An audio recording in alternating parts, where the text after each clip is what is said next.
আজকের ক্লাসে আমরা প্রিপজিশনের উপর মাল্টিপল চয়েস প্রশ্নোত্তর প্র্যাকটিস করব। প্রথম প্রশ্ন হলো হি ইজ ফন্ড ড্যাশ মিউজিক। এখানে অফ হবে, 1 নম্বর উত্তর অফ, কেননা ফন্ডের পর সবসময় অফ হয়। এটি হলো একটি appropriate preposition of, fond of. He is fond of music, সে গানের ভক্ত। তারপরে 2 নম্বর প্রশ্ন হলো the cat is hiding dash the table. The cat is hiding dash the table, সঠিক উত্তরটি হবে এখানে আন্ডার, কেননা আমরা জানি ক্যাট মানে বিড়াল সবসময় কিসে থাকে, টেবিলের নিচে থাকে। তো এখানে হবে the cat is hiding the under the table, বিড়াল টেবিলের নিচে থাকে, টেবিলের নিচে হাইড করে মানে লুকিয়ে রাখে নিজেকে। তারপরে 3 নম্বর প্রশ্ন হলো she arrived dash the airport on time. She arrived মানে পৌঁছানো, সে পৌঁছেছিল কোথায়, এয়ারপোর্টে অন টাইম, সঠিক সময়ে। তো যে কোনো জায়গা, বাস স্ট্যান্ড, এয়ারপোর্ট বা রেল স্টেশন, এগুলোর ক্ষেত্রে সাধারণত অ্যাড বসে, এখানে সি নাম্বারটা হবে অ্যাড হলো সঠিক উত্তর। 4 নম্বর প্রশ্ন they walked dash the park for hours.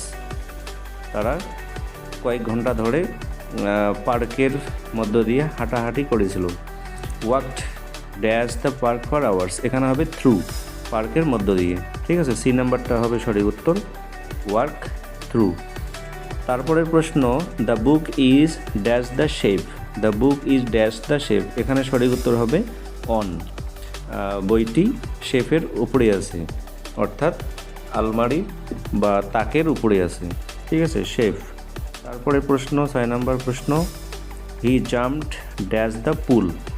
He jumped dash the pool, সে পুলের মধ্যে, জলের পুলের মধ্যে লাফিয়েছে। যখন বাইরে থেকে ভিতরে গতি বোঝায় তখন ইনটু হয়, তাহলে এখানে বি নাম্বারটা সঠিক উত্তর হবে, ইনটু রয়েছে বি নাম্বারে, he jumped into the pool, ঠিক আছে।